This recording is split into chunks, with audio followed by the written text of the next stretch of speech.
Hayden Radio Control Raceway, HRCR, stems from childhood memories of mine. At 10 years old, I received my first RC car for my birthday in 1988 and started racing at a local track down in Lakeside, California. And it just kind of instilled something in me to do something that was fun and do something that I could get better at and give me something to strive for as a young child. And I always knew that one day I thought it'd be really cool to have my own type of facility like that. In September of 21, I had that opportunity to turn our piece of property that we have here in Hayden, Idaho into something that I felt like I could give back to the RC community.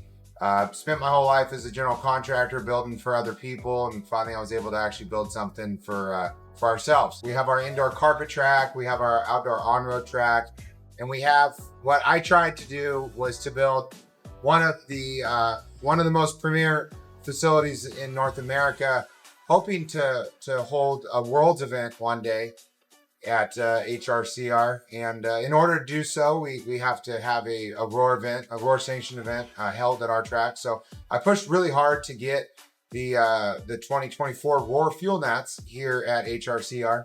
So this last year, 2023, a lot of big things started happening at HRCR, including a Justin Wildy event that really kicked things off. Why don't you tell us about that and how that led into the 24 season?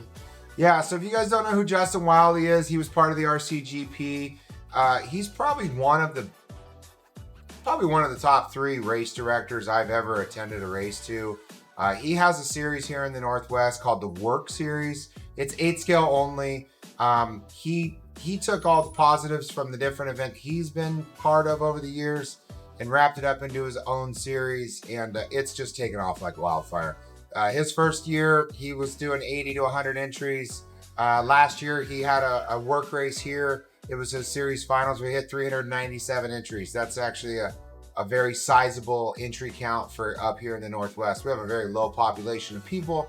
So to get 397 entries here at HRCR last year in August, it was awesome. We had Jared Tebow out. We had Jared Wiggins out. We had Little Bump, Felong. If you guys don't know who a Little Bump is, his name is Felong. 10-year-old kid, super fast. So getting some big names out last year at what we consider a local event was really awesome. A lot of those guys knew that having a facility like this would also transfer into having larger races like the Roar Fuel Nats. Building this track for the Fuel Nats, myself and a local track builder, Matt Dorman, put our heads together to try and build something that was raceable, that was fun, but also trying to bring back the more technical layouts that used to be. It seems like the layouts have really been the technical side of the layouts have really been compromised to have more of an easy track so everyone has more fun. But I mean, we have North America's best drivers here. So we tried to build a track that would put everyone to the test. And so far the feedback that we've got is everyone really enjoys having a track that's technical. There was a question mark as to whether or not practice was going to happen at all because of some weather. Last night, standing water on the track, and how late were you out here trying to get this track into a condition where we could run today? Yeah, yesterday was an absolute emotional roller coaster for myself and hundreds of drivers that showed up to HRCR to race this event. It was absolutely gorgeous. Yesterday morning, there was like a 5% chance of rain. And we literally were putting the last nails in the pipe that came into pit lane.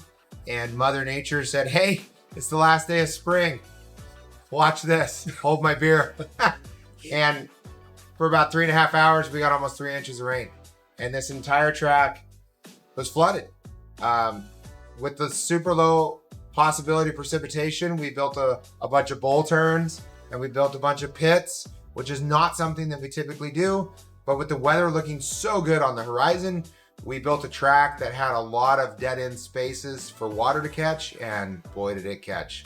We had enough water on the track, we could have stocked it with trout. Yeah. So yesterday afternoon, I went to dinner with my family, and while it was raining, and when it was done raining, I came down here and I had an amazing group of guys. I had Jason Burks, Michael Smith that stayed out here till it was like 2:15 in the morning.